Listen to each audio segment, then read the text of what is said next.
The wind, sliding across the open plains, carried with it the drifting scent of dust, sagebrush, and the first chill of coming winter as Maria Cullen trudged toward the sprawling silhouette of the Barlow Ranch, her boots worn nearly through and her shawl thin from years of hard use. She had crossed 3 counties on nothing but determination, chasing the whisper that Barlow hired seasonal hands, anyone who was willing to work hard enough to survive the frontier. But when she reached the ranch yard, her breath trembling from exhaustion, she found only the intimidating figure of Duke Barlow himself, the rancher whose reputation rode ahead of him like thunder, a man carved from long years of hard work, loss, and a silence that could unsettle the bravest. His broad shoulders and sun-weathered face looked carved from the land itself, his deep-set eyes watching her carefully as she approached. Maria swallowed her pride, straightened her posture, and said in a voice scraped clean by hunger, "Sir, I need work, any work. I can cook, mend, clean barns, herd cattle. Please, just give me a chance." Duke didn't answer right away. He simply studied her, studied the desperation in her eyes, the tremor of someone who had fought too many battles alone, the quiet fire that still burned beneath layers of fatigue. He didn't say no, but he didn't say yes either. Instead, he motioned for her to follow him across the yard, past fences lined with snorting horses and ranch hands who paused in their tasks to stare at the newcomer. Maria felt their looks like needles, the judgment of men who believed a woman alone on the frontier was either trouble or tragedy, waiting to happen. Duke led her into the main barn, where the scent of hay, leather, and lingering summer heat wrapped around them. "This isn't a place for someone looking for any job," he finally said, his voice deep and quiet, like a river hidden beneath stone. "This land doesn't give half chances. You work here, you belong here. You understand?" Maria nodded, unsure what he meant, but unwilling to lose the first spark of hope she had had in months. He handed her a pitchfork and pointed to a row of stalls. "Prove yourself. Start with Thunder's stall. If he lets you close without kicking your head off, maybe you're meant to stay." It wasn't said unkindly, merely honest, as frontier life always was. Maria took the tool, her hands trembling only slightly, and approached the stall of a massive black stallion whose dark eyes glimmered with intelligence and wildness. She expected him to lash out, but instead Thunder simply lifted his head, snorted softly, and allowed her near. Duke watched, his expression unreadable, as if Thunder's acceptance had given him an answer he had been searching for. Hours passed. Maria shoveled, cleaned, scrubbed, mended tack, fetched water, and kept at it until sweat soaked her dress and her arms trembled with exhaustion. But she didn't complain, not once. When the sun crawled low and painted the sky in copper streaks, she finally stopped, chest heaving as she leaned on the pitchfork. Duke stepped closer, his boots crunching on the hay-scattered floor. "Why are you really here?" he asked quietly, his voice softer than the first time. Maria looked away, blinking hard. "Because I don't have anywhere left to go," she whispered. "And because I still want to earn my place in this world. Not beg for it?" Duke was silent for a long moment before he stepped around her, picked up her worn satchel from where she had dropped it, and gestured toward the ranch house with a tilt of his chin. "Then come on," he said. "There's only one place for you here." He paused, his eyes meeting hers for a long, powerful second that made the breath catch in her chest. "Oma beside me." Maria froze, not out of fear, but because his words carried weight deeper than simple employment. He wasn't claiming her, he was offering her something rare on the harsh frontier. Safety, belonging, partnership. But whether she understood his meaning or not, the rancher had already turned, walking toward the house as though he expected her to follow. And she did, because for the first time in a long while, the horizon didn't feel like the edge of her world, but the beginning of a new one. Still, as she stepped through the door of the ranch house and felt the first warmth of a place that wasn't temporary, wasn't cruel, wasn't demanding her to be less than she was, she couldn't help the quiet ache of uncertainty. Could she really build a future here? Could she earn her place beside a man like Duke Barlow? Before she could think further, Duke glanced over his shoulder and said in a soft, almost amused tone. "And don't look so scared. Supper's waiting. You'll need strength. Tomorrow work truly begins." His words wrapped around her like a promise, and the frontier, night outside, felt just a little less cold. Morning arrived wrapped in a cold silver fog that clung to the valley floor like a sheet of ghostly silk, and Maria woke in a small but warm guest room that smelled faintly of cedar and fresh quilts. For the first time in months, she hadn't slept with one eye open, and the strange feeling of safety unsettled her more than the dangers she'd grown used to. When she stepped outside, Duke was already waiting, leaning against the corral fence, arms crossed, watching the fog drift across the field.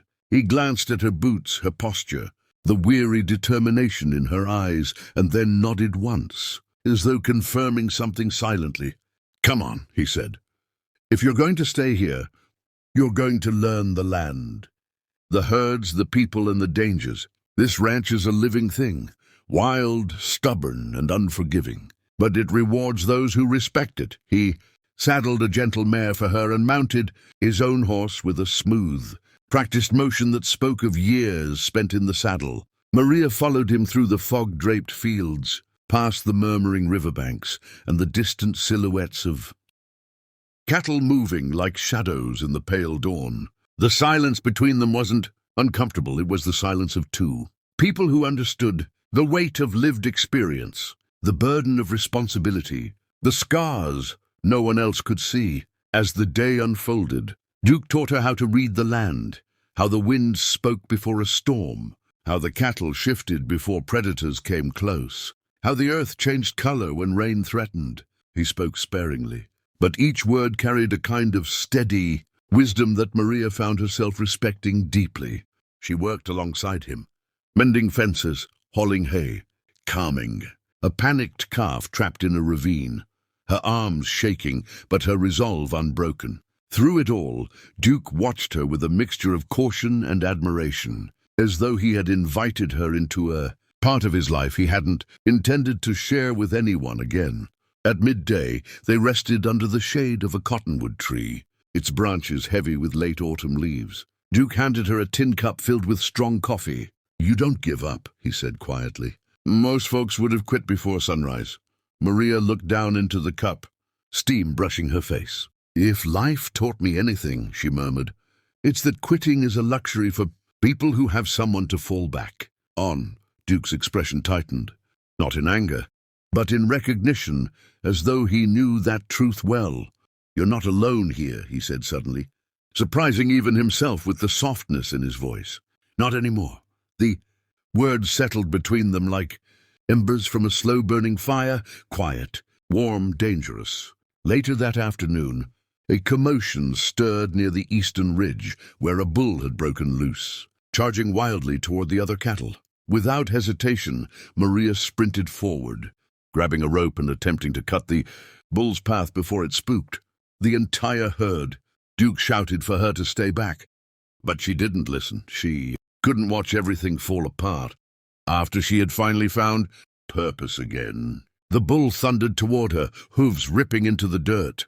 Fear clawed at her, but she held her ground until Duke swept in beside her, rope spinning with practiced precision. Together, surprisingly instinctively, they corralled the bull, guiding it away from danger until it finally shuddered to a stop. Panting and defeated, Maria collapsed to her knees, breath heaving, adrenaline sizzling in her veins like fire. Duke dismounted immediately, kneeling at her side.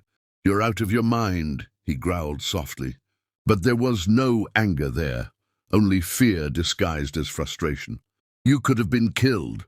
She met his eyes, her own filled with stubborn resolve. "I told you I'd earn my place here," she whispered. "And I meant it." For the first time since she arrived, Duke smiled, not a smirk, not a polite gesture, but a quiet, genuine smile that softened the rugged edges of his face. He brushed a stray lock of hair from her forehead with a touch so unexpectedly gentle that Maria felt her breath hitch. "You already did," he said. "More than you know." The sun dipped low, painting the valley in molten gold as they rode back together, the horses moving in easy rhythm, the ranch once intimidating and vast, now felt like the beginning of a life Maria had never dared to dream of. By the time they reached the front porch, Duke stopped her with a simple, grounding question. "Maria, do you want to stay here?" "Truly stay." She looked at him, the man who had given her work, safety, and something dangerously close to hope, and nodded. "Yes," she said. "I want to stay." Duke exhaled, the kind of breath a man takes when the decision he's been fighting finally wins. He stepped closer, his voice deep and certain. "Then understand this. There was never just a job waiting for you here. There was a place, a future, a home." He paused, his gaze steady and unflinching. "Beside me. If you'll have it." Maria didn't answer with words. She stepped forward, closing the last inches between them, letting the warmth of the rancher's presence settle around her like the first true shelter she'd known in years. And as the frontier night rose behind them, filled with the sounds of distant cattle, whispering wind, and a world reborn from hardship, she understood one thing clearly. Sometimes the harshest paths led to the gentlest destinations, and sometimes, on the wild American frontier, a woman didn't have to beg for a place. She only had to be brave enough to claim the one that fate had carved for her. And as always, viewers, if you enjoyed this powerful frontier tale, hit subscribe and join the trail for more gripping stories every week. Your support keeps the campfire burning,